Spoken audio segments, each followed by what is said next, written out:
Welcome back to Woke Up Family Works. I'm Will. Today I'm going to talk about something that kind of resounded to me. I watched one of Brad's over at Firewood at the Furnaces video, and it kind of really hit close to home because I'm currently going through a similar growth period with my tree service guy.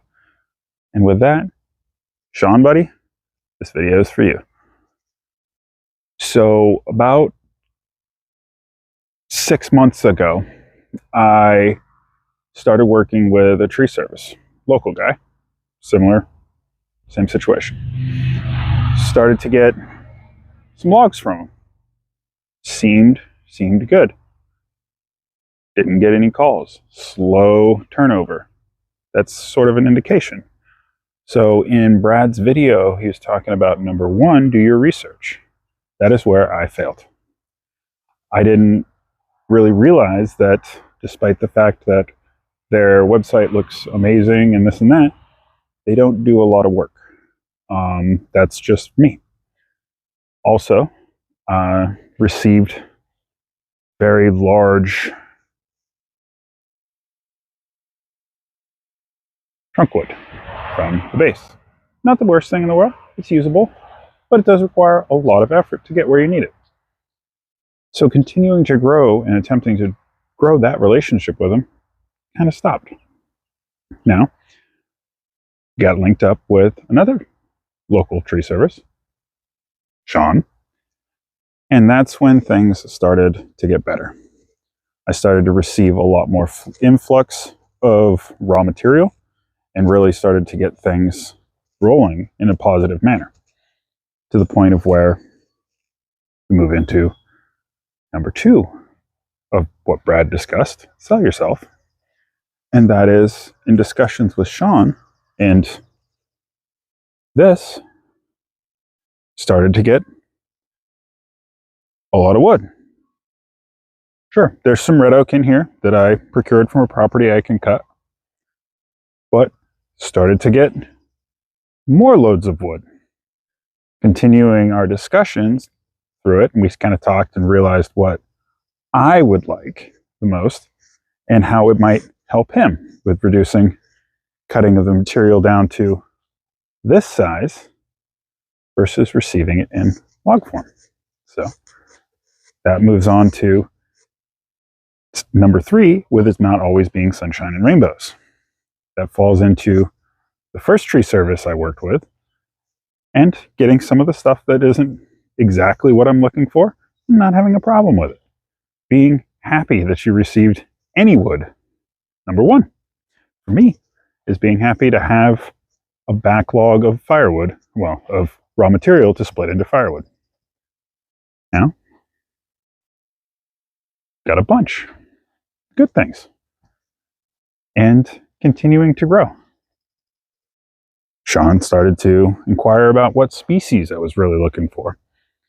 And I, like back 40, think that some lighter silver maple, Norway maple is good for campfire wood in the summer, but it's not the best for potentially heating and warmth in the winter.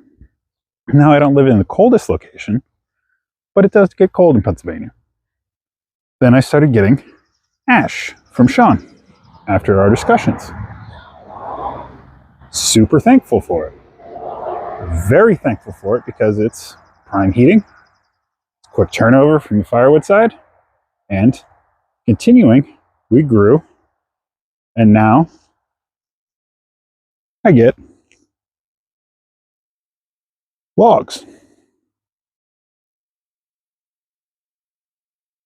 So that is what I'm talking about, is working with people who are become close. Like, you become good friends.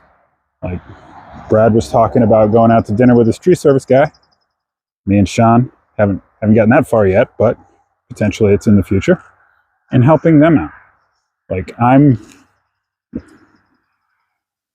less than a mile and a half, maybe 2 miles from his yard.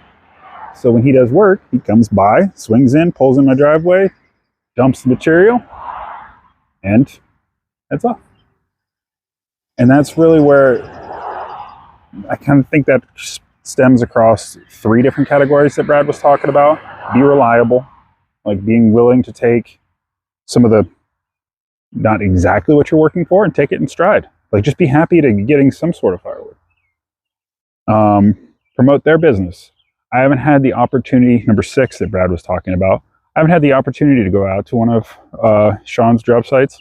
I'm hoping to in the future. I'm hoping to potentially kind of make a little series on the channel to where you guys get to watch him and his crew take the tree down, brings it, delivers it to my wood yard, split it up, stack it, season, and sell. Like kind of just a little, like how my operations work from start to finish, from standing tree to sold firewood. So that's really like what Brad was talking about, is developing that relationship with your provider of bulk material. And I can tell you that I could not be luckier with the tree service that supplies my wood. Great people, genuine, fantastic to work, talk to, joke around with, loves dogs like I do, jokes around about, you know, having tons of dogs, but that is what it is. It's developing that connection, developing that friendship, and keeping it growing. And that's why I wanted to personally talk about it. Now, I know I haven't posted any videos lately. April and early May has been insanely busy for me, not in the firewood aspect, in my day job. Yeah, been super busy. But, and Sean, buddy, if there's anything that I can do to help you out, don't hesitate to text, call, whatever. I'll bring dump trailer to the site, save you whatever you need. I'm here to help, my friend. Well, thank you everyone for watching this. I know it's different, but the next video will be bucking up that initial maple that I showed you, getting that stacked, because that's where I want to move my splitting area to, instead of it being in the middle of the road that I had to throw in. And that'll definitely improve the flow, functionality. And then I gotta get through all this backlog. So expect a lot more firewood videos if you guys want to see more of the tiller. It's ready and waiting for Neighbor Ben to come get it. So Neighbor Ben, if you're watching it, it's right there, ready for you. Everyone, have a wonderful rest of your day, night, evening, morning, and thank you so much for watching. Like and subscribe. If there's anything that I could do better to provide better content for you guys, please let me know, because I'm still new at this and, you know, trying to figure out my own way. This is actually the first time I've made notes before making a video, so that might be helpful. But take it easy, be safe, don't get in any trouble, unless it's the good kind of trouble, and have fun.